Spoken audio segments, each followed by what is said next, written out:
Hey, gun people, we're going to talk about the grand jury. I tried to do this tape outside and the wind was blowing and I couldn't get it done, so I decided to sit by here by the fire, and tonight it's kind of sitting around relaxing. Thought I'd discuss the grand jury because I got to ask about it. So let's talk about the grand jury. What is a grand jury? The grand jury is supposed to be a secret hearing. Now, each state has their own rules for grand jury, but the grand jury is supposed to be secret. Nobody's supposed to know about it. So, why do we have a grand jury? In order to understand the grand jury, you have to understand where it comes into play in a legal system. So let's say somebody gets arrested. When that person gets arrested, the cop has to do what's called a PC dec, or probable cause declaration, and he has to say why he arrested a guy. What made him believe that this guy committed a crime and the crime that he committed? And he does this PC dec. So let's say I get dispatched to shoplifting, and a store detective grabs some dude stealing something. He's got him back in the room and he wants to arrest him, and the store wants to press charges. So I go there. My PC dec is going to say, on this date and time I was dispatched to Kmart. Upon arrival at Kmart, I contacted witness so-and-so, who is a store detective at Kmart. He told me the following. He observed suspect 1, Williams, Billy Bob Williams, whatever, shoving something in his pocket. He walked out of the store without paying for it. He stopped him and seized the evidence. So I'm going to say, I'm going to write that in the PC dec. Say I responded to the store, I took a picture of the evidence, I booked the picture into, I released the evidence back to the store, and so we don't have to store all this evidence, we just take a picture and do it. It's not the crime of the century. Normally you want best evidence, you would seize it and keep it, but on shoplifting things, the store would rather, just get it back on a shelf and do what they need to do. So that would be my PC dec. Now that PC declaration goes to the judge, because when I put him in jail, a judge has to review why he's in jail and determine bail. So the judge will read the PC dec and said, oh shit, it's that damn Gore again arresting shoplifters. And he'll be like, blah, blah, blah, okay, great. He'll go down this bail schedule, because all the crimes are listed on a bail schedule, and he'll go shoplifting, $500. So he'll sign a thing saying this guy needs bail for $500. Now very, very rarely will a judge release the guy because of the PC dec. If the judge read my PC declaration, my probable cause, and it said, you know what, this is kind of weak. He didn't do a very good report. He would call me, or he'd call the jail, say have me call him. I would call him and he would either ask me a couple questions and he would say redo the dec, or I need you to add this to your PC dec and refax it over. So when I post bail, I want the PC dec with this included. Just like they do with a warrant. If you're issuing a warrant and the judge reads the warrant and he goes, I'm a little confused here. You described the house as a pink house with blue letters. I want a little bit better description. Okay. And technically, it should be the house is on the left side of the road. The corner of the closest cross street is here. It's facing west. On the front, there's a front door. It's brown. And to the right of the door, on the left door panel, is the numbers 358 because the address is 358. Blah. So you have to get real specific when you give a warrant, because they don't want you going to the wrong house, and because once the judge signs the warrant, any cop can do the arrest. So if I go get a search warrant, and I've called in search warrants before, whoever gets elected to go in and do the search warrant, I'll go do the search warrant. As soon as the judge signs it, I'll call back to the guy sitting on the house, say we got the warrant, go. Because once the judge signs it, he's ordering any cop, any peace officer, to serve the warrant. So that's the PC dec. That's what happens if without the grand jury. This is before the grand jury. So that's one way a guy gets into the system. So this guy cannot go to trial still before he goes in front of a judge, which is called a preliminary hearing. Now some states use the grand jury, some states use a prelim hearing. California happens to use a preliminary hearing. So what happens at a prelim is after suspect Williams goes to post bail, we have to schedule a preliminary hearing. The DA will call me in and the witness guy. He'll go in front of a judge, and we have to convince the judge, who's going to set it for trial, that we've got the right guy and there's enough to go to trial. So if we go in there with just a crappy case, the judge go, I don't think there's PC to go to trial, and he'll dismiss the case. So what happens when we go to court? The DA calls me, he says, where were you on this date? I say, I was working, I was dispatched to Kmart. What happened next? I did this, what happened next? I took a guy in jail, took pictures, blah, blah, blah, blah, blah, blah. Okay, do you see the suspect in here that you had in here? Yeah, that's him sitting right there with the defense attorney paid for the taxpayers because his broke ass is on welfare and getting drugged. Now, I wouldn't say that, but he's sitting there next to the guy. Great. So then he'll bring in a store detective. What's your job? Well, I'm so-and-so, I work as a store detective. How long have you worked as a store detective? 5 years. Okay. How many arrests have you made in those 5 years? 500. Okay. And on this day, what did you see? I saw this guy right here go over, shove some Cracker Jacks in his pocket and run out the store. I grabbed him in the parking lot. He failed to pay and I arrested him. And as soon as I grabbed him, he said, I'm sorry, I stole it. Let me go. Perfect. Judge will go, you know what? Bless this. Set it for trial. The prelims pass. I think there's enough to hold this guy to answer. He's going to trial. Without the prelim, the grand jury comes in. So some states, and I think New York is one of them, they use the grand jury instead of the preliminary hearing. So as the DA, if I want to prosecute somebody, I just go to grand jury. They hear the evidence like the judge, and they issue the indictment. They hold him to answer. So that's how one way the grand jury. Now in California, the way the grand jury works is when the DA doesn't, because in a preliminary hearing, the defendant gets to be there, the suspect, and his attorney. And they get to ask me questions and the store detective, and they kind of try to punch holes in the case. And they have the right to put their client on the stand, which they never do, because he's guilty. If he was innocent, they'd put him on the stand and he'd say, I'm innocent, I didn't do it. But because he's guilty, they don't put him on the stand. So, but he has that right to sit there and do that. In a grand jury, he does not have that right. That's why DAs like grand juries. If I'm a DA and I have a grand jury, I don't have to listen to the defense. I don't have to worry about rules of evidence. I don't have to worry about this and that. I don't have to do anything. It's a secret hearing. I get to go to my guys. I get to present my case, my side only, without him, without the defense attorney, without the suspect, no conflicting data. And I get to tell the grand jury my side and say, I think we need an indictment on this guy. And the grand jury usually goes, oh yeah, that's a great case. Oh man, very well case. Because they only heard one side. So getting a grand jury to indict somebody, usually very easy. It's very one-sided, it's very skewed, and it's not really fair to the suspect or the defendant. Now, everybody's going to say all these grand juries around here now letting all these cop killers go and these people who are killing cops. Look, if you ain't out there committing crimes, pulling guns, fighting with cops, you're probably not going to get shot.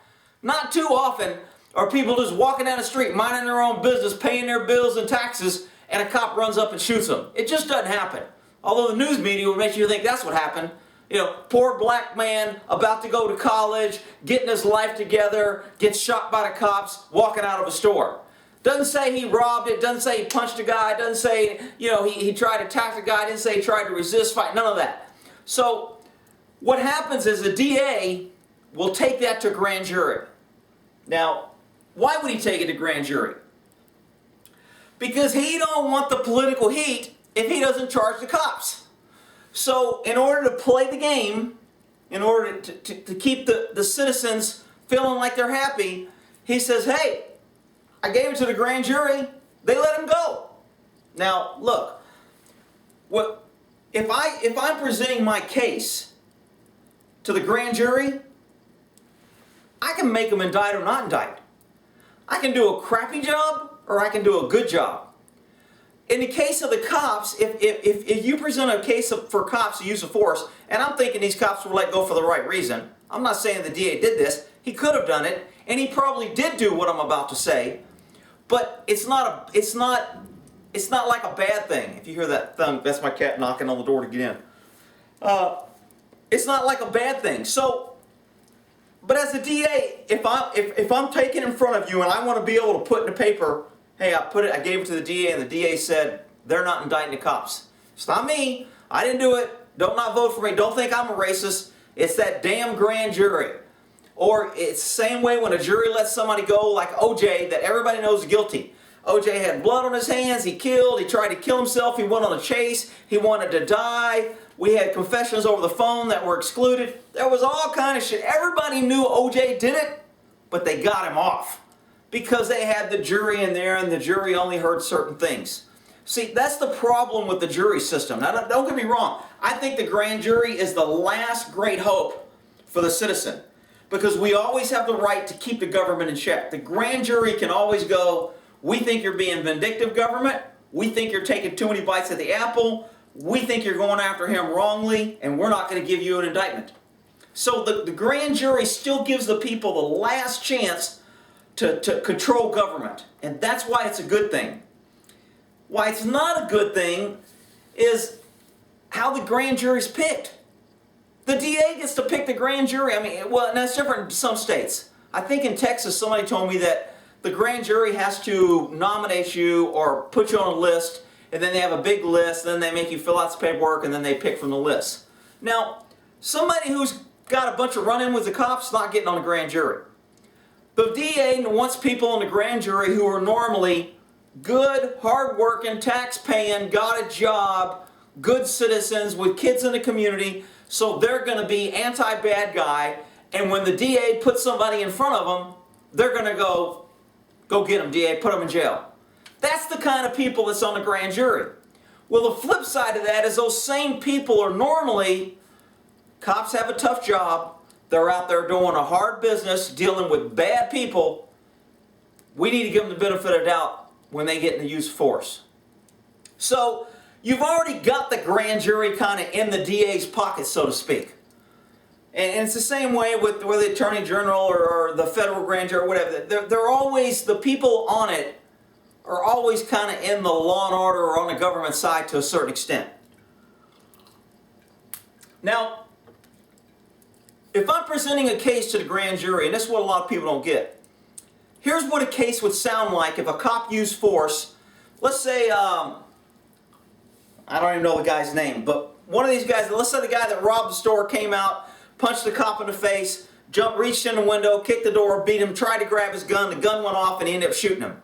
Even though the news media and the witnesses said, oh, the guy had his hands up, and he wasn't doing anything. And the grand jury didn't indict the cop. So here's how the grand jury came to that decision.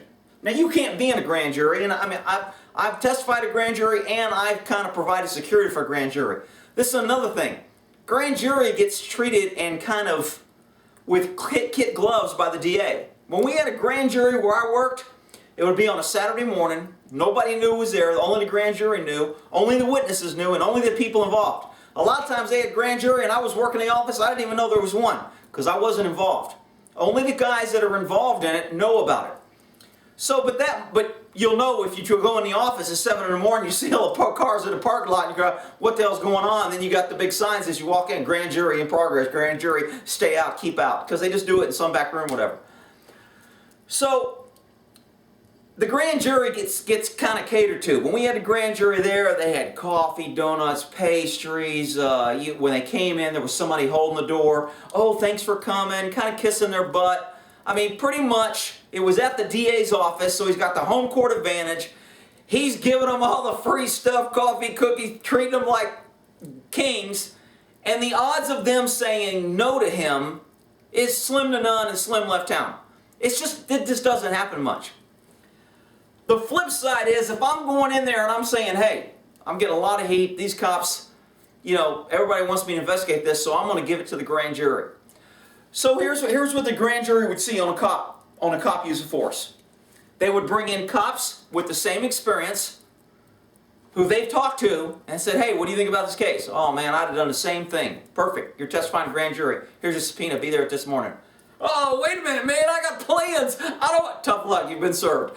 So that's how cops get their day screwed up. So anyway, you would get cops in there with the same experience and go, sir, are you familiar with this case? Yes. Are you familiar with use for? Yeah. Do you receive the same training as he does? Yes. If you had been in the same circumstance with the same situation, would you have used the same amount of force? Absolutely. Do you think the cop used the right amount of force? Yes. Do you think he used unnecessary force? No. Do you think his force was reasonable? Absolutely. Perfect. Next, bring in another cop. They may bring in me or whoever the trainer is for that agency. If it's my agency, they may bring me in and go, are you the use of force training and expert for the for your agency? Yes. Do you train use of force? Yes. The person was tased. Do you train a taser? Yes. The person was taken down with a chokehold. Do you train a chokehold? Yes. Are you familiar with those procedures? Yes. Can you tell us what you do to train these guys? All right, I do this, blah, blah, blah, blah. I tell them to give medical. Okay, great. On this case, do you think that was a reasonable use of force that this guy was done? Yes. And did you teach that technique? Yes. And you think he used it correctly? Yes. Have you taught others that technique? Yes. Have they used it? Yes. Thanks. Next. Bring in the next guy. Now, what are the odds that the grand jury is going to go, I think all those cops and all those experts were lying. We're going to go ahead and indict anyway. It's just not going to happen.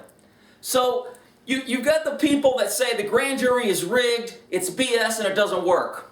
That's not really true, but it's not. You got other people saying the grand jury is, they get it right, and they're good, outstanding people, and they know the facts, and they got all the information, and they make great decisions. That ain't right either.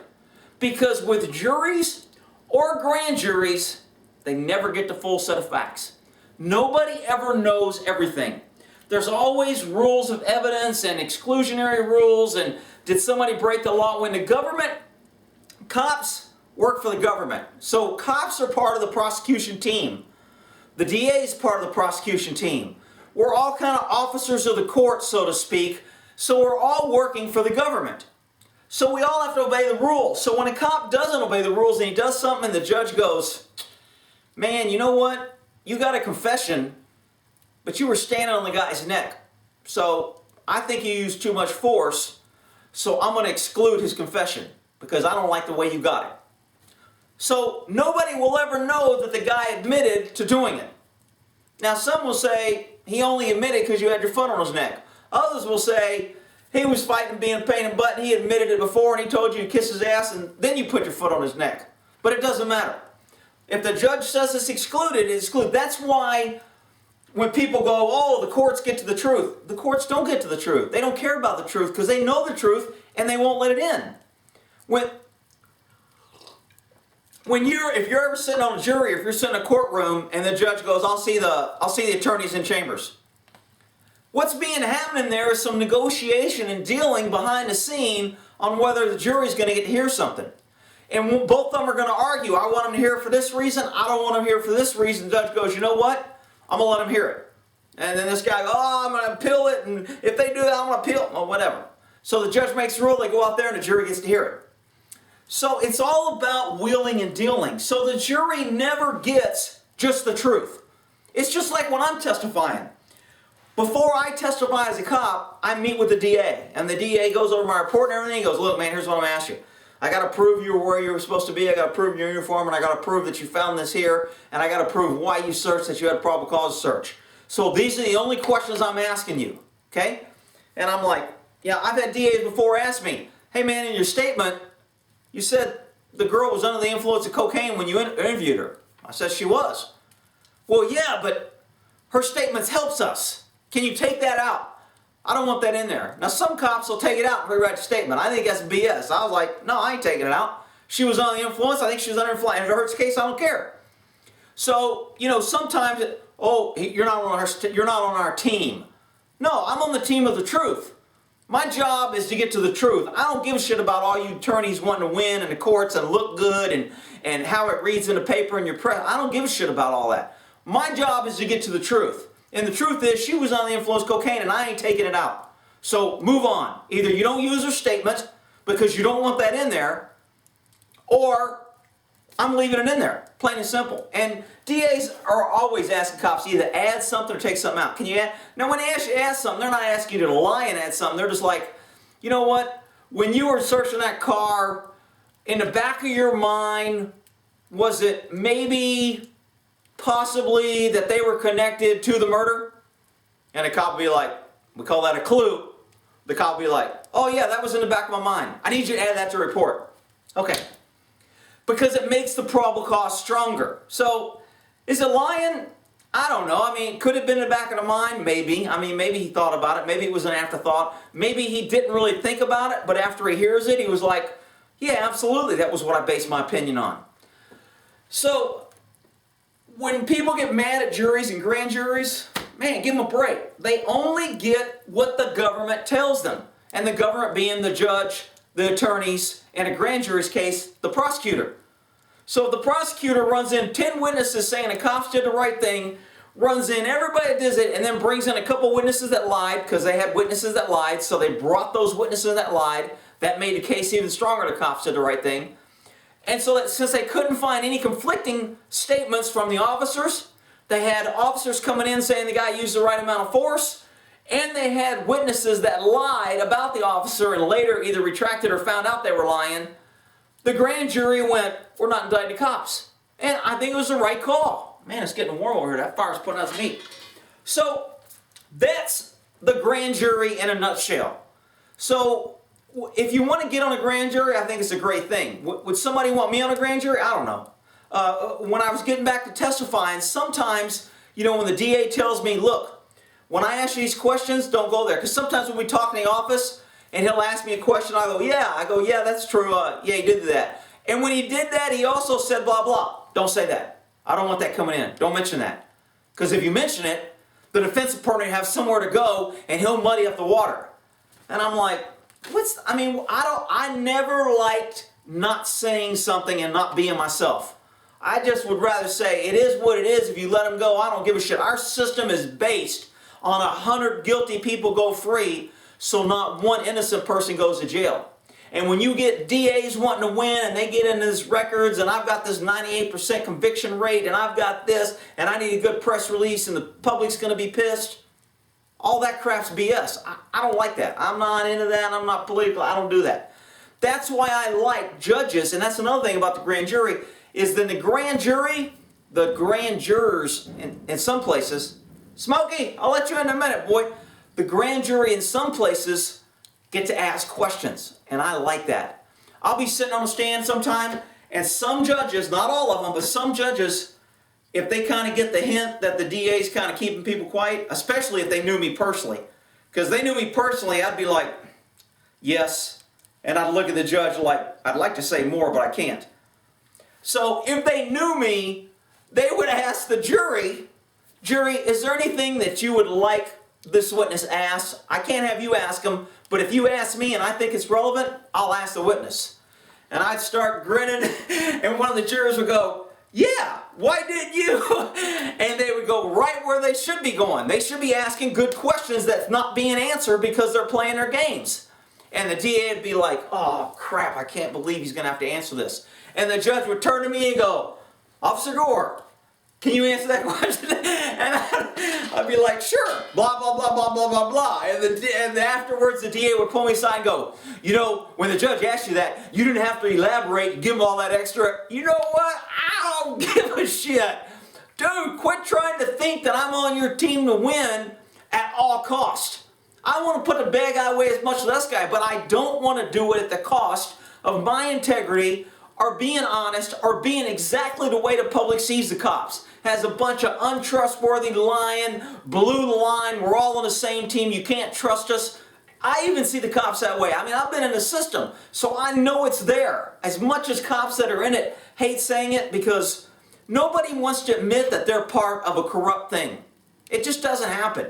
All government employees are taking 2-hour lunches and vacation, and they know they got it made. They're getting new computers, and government employees know they got it made. They got retirements, medical law, and they don't work for crap. It takes 14 people to do what a private company would have one person doing. But as a government employee, you don't want to admit that. You don't want to tell people that because then it's like, well, why did you do it? You do it because you're part of the system. You got a job, you got bills to pay, you're there, and when you don't do it, you get in trouble. I don't know what my time is here. Let me see what the time is. I'll go to a story. I'm at 24 minutes. There was an incident where when I was working in Vallejo, this one cop was a big muscle taking steroids, big tall dude. Didn't have to be a jerk, but was just always out to prove how tough he was. Wear his shirts 2 sizes too small, so it always looks like his shirts are like this, and he had everything tailored to show off his muscles, and he was way too aggressive. He was a great guy to have. If you were getting your ass whipped and you were outnumbered, I want him coming. But he was over aggressive. So we're doing a drug buy bust one night, and we got a sting going on, so we're hiding in the van. We're all decked out in our little black ninja suits, and we're waiting for him to make the buy, and our UC radios in and go, okay, I just made a buy, black male, blue jeans, blue shirt. So we come around the corner, and as we come around the corner, we jump out of the van, and we're looking for a black guy, blue jeans, and blue shirts. Well, guess what? There's two black guys in blue sweatshirts and blue jeans on both sides of the road, and we're like, shit, which one is it? So it's like, split up and take them both. So we split and we go take them both, and this one dude, which I'm cool with, I mean, he shouldn't have, in that city, and in a lot of cities, Oakland, LA, in different cities that you work in, you just don't say no to the cops. You need to cooperate, otherwise it's not going to turn out good.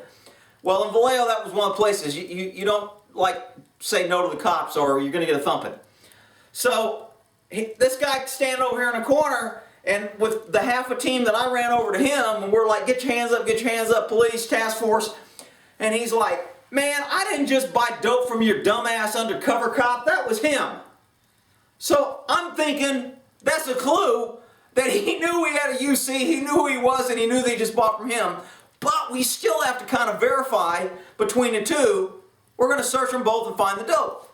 Well, when he does that, Mr. Tight Shirt, 6'2", 240 steroid vein popping out of his head,